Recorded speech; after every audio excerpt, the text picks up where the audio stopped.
Hello there, welcome to poem prose, जहां आज हम विलियम शेक्सपियर के प्ले द टेम्पेस्ट की एक्ट 2 सीन 2 की समरी पढ़ेंगे। इस सीन में 3 कैरेक्टर्स दिखते हैं, कैलिबान, ट्रिंक्यूलो और स्टिफेनो। कैलिबान को हम जानते हैं, वो प्रोस्पेरो का सर्वेंट है। ट्रिंक्यूलो अलोंजो के कोर्ट का जेस्टर है और स्टिफेनो एक बटलर है। इस प्ले की एक जनरल समरी और इससे पहले के सीन्स की समरी भी मेरे चैनल पर अवेलेबल है, आप उनका लिंक डिस्क्रिप्शन में देख सकते हैं। ये सीन आइलैंड के एक और हिस्से पर सेट है। हम जानते हैं कि टेम्पेस्ट ने जो शिप पर जितने भी सवार लोग थे, चाहे वो राजा हों या राजा के कोर्ट के लोग हों, उन्हें पूरे आइलैंड पर इधर उधर बिखेर दिया है। तो ट्रिंक्यूलो और स्टिफेनो भी इधर उधर आइलैंड पर पड़े हुए हैं, जहाँ ट्रिंक्यूलो को कैलिबान दिखता है या कैलिबान को ट्रिंक्यूलो दिखता है, दोनों ही चीज़ें। यहाँ से एक बड़ा ही इंटरेस्टिंग सब प्लॉट बिल्डअप होना होता है। इसकी समरी हम यहाँ पर देखते हैं। एक्ट 2 सीन 2 की शुरुआत कैलिबान की स्टेज पर एंट्री से होती है। हमने एक्ट 1 सीन 2 में देखा था कि किस तरह प्रोस्पेरो ने कैलिबान को काम करने के लिए भेज दिया था और उससे कहा था कि तुम जाकर अपना काम देखो और ये बदतमीज़ी मत करो। तो वही कैलिबान यहाँ पर फिर से आता है और वो वही काम कर रहा है जो प्रोस्पेरो ने उसको दिया है। वो वुड का एक बर्डन यानी लकड़ी का एक ढेर, एक गट्ठर उठाया हुआ है और बड़ा ही परेशान है। वो खुद से बात कर रहा है कि किस तरह प्रोस्पेरो ने उसकी ज़िंदगी ख़राब करके रख दी है, उसका जीना मुहाल करके रख दिया है और साथ ही वो प्रोस्पेरो को कर्ज कर रहा है, उसको बुरी भली बातें सुना रहा है। अब यहीं पर कैलिबान ट्रिंक्यूलो को देखता है। ट्रिंक्यूलो अलोंजो के कोर्ट का जेस्टर है, यानी विदूषक और एक जो एंटरटेनमेंट के लिए एक जोकर किस्म का इंसान रख लिया जाता है, वो है। और कैलिबान सोचता है कि ये प्रोस्पेरो की ही किसी स्पिरिट में से एक है, यानी प्रोस्पेरो के पास कई सारी स्पिरिट्स हैं, कई सारी चीज़ों को वो ऐसे ही प्रोस्पेरो इन्वेंट करता रहता है, तो ये प्रोस्पेरो की बनाई हुई कोई अपीयरेंस ही होगी। वहीं ट्रिंक्यूलो सोचता है कि जल्द ही बहुत ज़ोर से तूफ़ान, आंधी, बारिश आने वाली है, तो कोई बचने की जगह तो होनी ही चाहिए।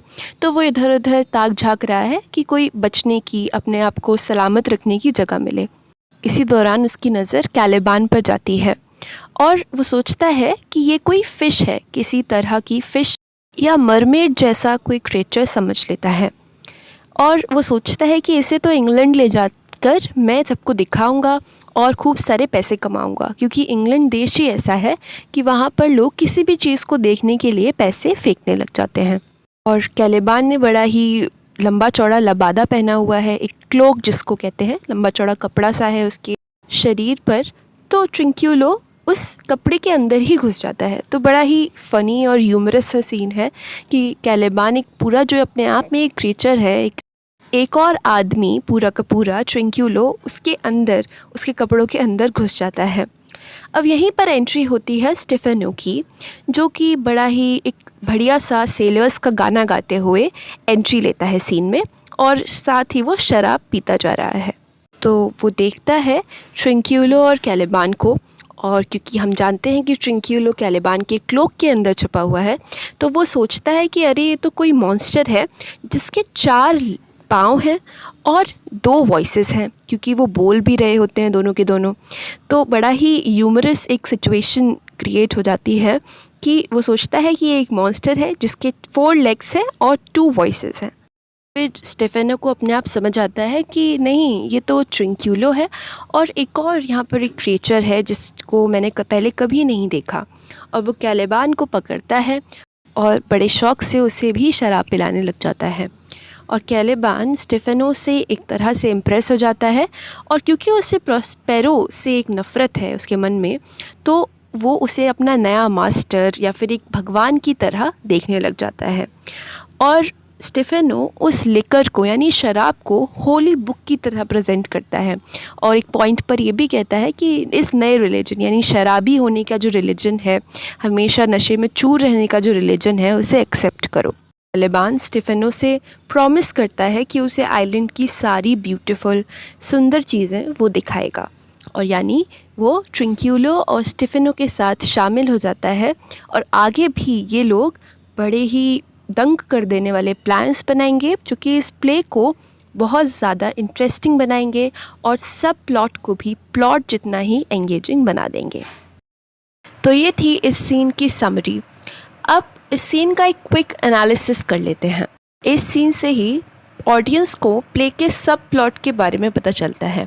अभी तक जितने भी सीन्स थे वो प्ले के मेन प्लॉट का पार्ट थे, पर ये सीन प्ले का जो सब प्लॉट है, जो कि उतना इम्पॉर्टेंट नहीं है, इसमें मेजर कैरेक्टर्स नहीं है, लेकिन प्ले के मेन थीम्स और मेन प्लॉट को एम्पलीफाई करने वाला ये प्लॉट है।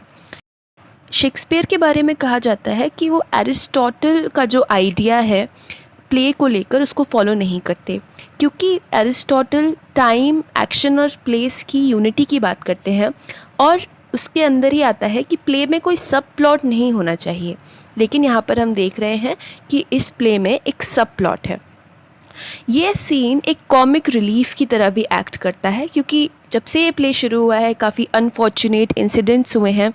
एक्ट 2 सीन 1 में भी अलोंजो और गोंजालो की जान को खतरा था, लेकिन ये सीन एक कॉमिक रिलीफ है, यानी ऑडियंस को एक थोड़ा सा ह्यूमरस सीन और ह्यूमरस बातें देखने को मिलती हैं। इस सीन में कोई भी बहुत मेन या मेजर कैरेक्टर्स नहीं हैं, जैसे कि Prospero, Ferdinand, Miranda, Antonio, Sebastian, ये सब नहीं है। हाँ, लेकिन जो कैलिबान का किरदार है वो मेन प्लॉट और सब प्लॉट के बीच का लिंक है, क्योंकि कैलिबान को इससे पहले हम मेन प्लॉट में भी देख चुके हैं, जहाँ पे वो डायरेक्टली प्रॉस्पेरो से बात कर रहा है। तो वो यहाँ पर लिंक है इन दोनों प्लॉट्स के बीच का भी, और जो आइलैंड की दुनिया है और जो बाहरी दुनिया है उसके बीच का भी। अब आप एक गौर करेंगे कि इस सीन में भी प्ले के जो मेजर थीम्स हैं उनसे सिंसियर रहा गया है, यानी कि इस सीन में भी उन्हीं थीम्स को थोड़ा माइल्ड और कॉमिक तरीके से ट्रीट किया गया है। जैसे पावर और क्लास स्ट्रगल इस प्ले के मेजर थीम्स हैं। हम शुरू से ही देखते हैं कि प्रॉस्पेरो से उसका राज्य छीन लिया गया, एंटोनियो और सेबेस्टियन भी पावर के पीछे हैं।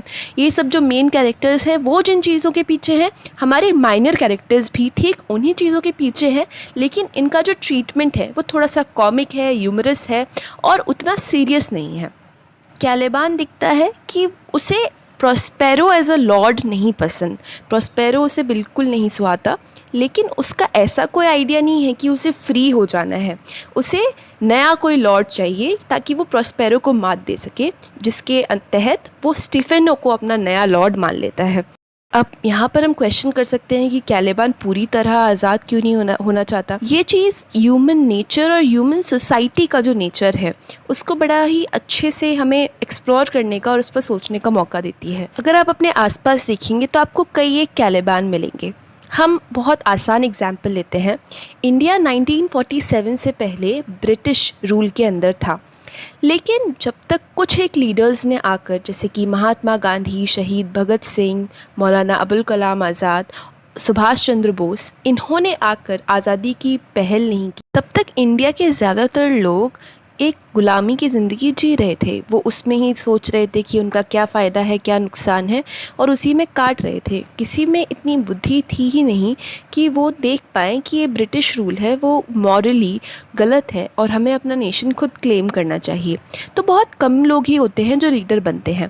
असल में जो क्राउड मेंटालिटी होती है, जो कि मेजॉरिटी की मेंटालिटी है, वो यही सोचती है कि हाँ, जो ऐसा कोई राजा हम चुन लें जो कि हमें फ़ायदा दे दे पर्सनली, लेकिन वो उस चीज़ के वाइडर मीनिंग्स को नहीं सोच पाते। इंसान को और ख़ासकर क्राउड को कोई ना कोई चाहिए होता है उन्हें लीड करने के लिए, और उससे पहले वो खुद का दिमाग और फ्रीडम को सीख नहीं कर पाते। वो जो लिमिटेड जो डेफिनेशंस पहले से उन्हें दे दी गई होती हैं उसी में अपना फ़ायदा नुकसान, फ्रीडम, बॉन्डेज ढूंढ लेते हैं। ये यहाँ पे औरतों का एग्जाम्पल भी ले सकते हैं हम, कि वो 50% पॉपुलेशन है इस दुनिया की, और लगभग सारी जगहों पर इस दुनिया की पैट्रियार्की है और इतने हज़ारों सालों से चली आ रही है। इसके बाद भी औरतें कुछ नहीं कर पाईं। उनमें से कुछ ही औरतें थीं जिन्होंने इसके आगे बढ़कर सोचा और इस चीज़ को चेंज करने की कोशिश की। तो ये कितनी बड़ी इंसानी फितरत को दिखाता है कि इंसान कम ही चीज़ों को चेंज करने की कोशिश करता है और उसी में एडजस्ट करना ज़्यादा पसंद करता है, भले ही वो चीज़ उसे दबा कर मार ही क्यों न डाले। यहाँ पर वाइन को इन लोगों के रिलीजन की तरह यूज़ किया गया है, क्योंकि कहीं भी राज करने से पहले लोगों को एक रिलीजन के अंदर लाना बहुत ज़रूरी है। तो ये जो तीनों हैं, इनके पास कोई सीरियस रिलीजन तो नहीं है जैसे क्रिश्चियनिटी, इस्लाम या हिंदुइज़्म। तो ये लोग क्या कहते हैं कि हमारी वाइन ही हमारा रिलीजन है। अब यहाँ पर आप देखिए कि जो ड्रंकर्ड्स होते हैं, पियक्कड़ जो लोग होते हैं, वो दुनिया के अलग अलग हिस्सों में पाए जाते हैं। और अगर किसी ठीक इंसान को भी अचानक से नशे की आदत लग गई तो वो एक तरीके से नशे का जो धर्म होता है उसमें कन्वर्ट हो जाता है। तो ऐसे ही स्टेफेनो कैलेबान को भी नशा कराता है और कहता है चलो सब लोग मेरी इन्फ्लुएंस में आ गए, ऐसे कि कोई पादरी करता है। तो इस चीज़ के कई डीप मीनिंग्स हो सकते हैं कि रिलीजन एक तरीके का नशा ही तो है। वो इंसान की जो सेंसेस हैं उसे कई बार बहुत धुंधला कर देता है। और यहाँ पर भले ही वो मजाक मजाक में ये कर रहे हैं, लेकिन यहाँ पर शेक्सपियर कहीं ना कहीं रिलीजन की एक पैरोडी कर रहे हैं कि इतनी सीरियसली लिए जाने वाली चीज़ असल में एक वाइन की बॉटल से भी रिप्लेस की जा सकती है। और ट्रिंक्यूलो और स्टेफेनो और कैलेबान की ज़िंदगी को हम चाहे कैसे जज करें, लेकिन वो भी तो अपने आप में ज़िंदगियाँ हैं जो वाइन पीते पीते भी कट जा रही हैं। इस प्ले के थीम्स को भी मैंने यहाँ पर दे दिया है। कुछ दिनों पहले मैंने पढ़ा था कि द टेम्पेस्ट की हाल ही में की गई एक स्टेजिंग में लोगों ने, जो डायरेक्टर्स थे उस पर्टिकुलर स्टेजिंग के, उन्होंने अंत में कैलेबान को फ्रीडम मांगते हुए दिखाया है और किस तरह वो प्रॉस्पेरो से फ्री हो जाता है। तो इस चीज़ को अलग अलग तरीके से लोगों ने रिसीव किया। कुछ लोगों ने इसे अप्रिशिएट किया कि कैलेबान को फ्रीडम सीख करते हुए दिखाया गया है क्योंकि प्रॉस्पेरो ने किया तो इस पे जुल्म है। लेकिन कुछ लोगों का मानना था कि ऐसी एंडिंग ने प्ले की इंटेंसिटी को ख़राब किया, क्योंकि कुछ देर पहले ही हमने डिस्कस किया था कि जो कैलेबान का चरित्र है, कैरेक्टर है, वो बड़ा ही कॉम्प्लेक्स और इंटरेस्टिंग है क्योंकि वो ह्यूमन जो नेचर होता है बहुत ही प्रिमिटिव लेवल पर उसको दिखाता है। आपके इस पर क्या ओपिनियन है? तो मुझे हमारे देश की में एक कन्वर्सेशन याद आई कि मुंशी प्रेमचंद, जिन्हें हिंदी का सबसे बड़ा कहानीकार कहा जाता है, उनकी एक कहानी है कफन, जिसमें वो दिखाते हैं एक दलित परिवार को और किस तरह दो दलित आदमी मिलकर बड़े ही अजीब तरह से ज़िंदगी बिताते हैं, पीते हैं, खाते हैं। इस सब में उनके घर में जो बहू होती है उसकी भी ज़िंदगी चली जाती है। तो इस चीज़ को जो दलित क्रिटिक्स थे उन्होंने कहा कि प्रेमचंद ने एक बहुत ही जातिवादी तरीके से दलित्स को पोर्ट्रे किया है, क्योंकि उन्होंने दिखाया कि वो जानवर की तरह होते हैं, उनका पॉइंट ऑफ व्यू ये था। लेकिन इसके जो विरोध में लोग थे उन्होंने कहा कि ये लिटरली उल्टी चीज़ है जो प्रेमचंद कहना चाह रहे हैं उससे। प्रेमचंद ये नहीं कह रहे हैं कि दलित लोग ऐसे ही होते हैं, वो ये दिखाने की कोशिश कर रहे हैं कि गरीबी इंसान को कैसा बना देती है। ऐसा जो दूसरी साइड थी उसके आर्ग्यूमेंट थे। जो चोर है वो चोर इसलिए नहीं है कि उसे शौक़ चढ़ रहा है। ज़्यादातर लोग चोर इसलिए बनते हैं क्योंकि पूरे समाज ने उनसे सारी अपॉर्चुनिटीज़ छीन ली होती हैं, सारे मौके छीन लिए होते हैं। इसके बाद वो अपनी ऐसी हरकतें करते हैं। तो जो दलित है उसे समाज ने इतना बाहर निकाला हुआ है कि वो अपनी बेसिक नीड्स को ही सबसे ज़्यादा समझने लगता है। वो उसकी गलती नहीं है, उसका नेचर, ये दूसरों ने उसके ऊपर लादा हुआ है। उसका खुद का स्वभाव भी दूसरों के ऑपरेशन की देन है। इस कहानी में एक औरत की जान चली जाती है। तो जो दलित क्रिटिक्स हैं उनका कहना है कि ये दिखाया गया है कि किस तरह दलित किसी भी एम्पैथी और सिंपैथी से वास्ता नहीं रखते। लेकिन इसे इस तरह भी देखा जा सकता है कि प्रेमचंद कुछ बताने की कोशिश कर ही नहीं रहे। वो ये क्वेश्चन कर रहे हैं कि उस जान जाने में किस हद तक उन दोनों आदमियों का हाथ है जो कि उस औरत के रिश्तेदार हैं, या फिर सोसाइटल फोर्सेस जो होती हैं, सोसाइटी का जो एक ढांचा है उसका हाथ है। आपकी क्या ओपिनियन है इस वाली चीज़ पर? और ऐसे ही डिस्कशन से बड़े बड़े राइटर्स को हम असल में समझ भी पाते हैं। अगर आपका एग्ज़ाम है तो all the very best, and most importantly take care of your family, friends and yourself.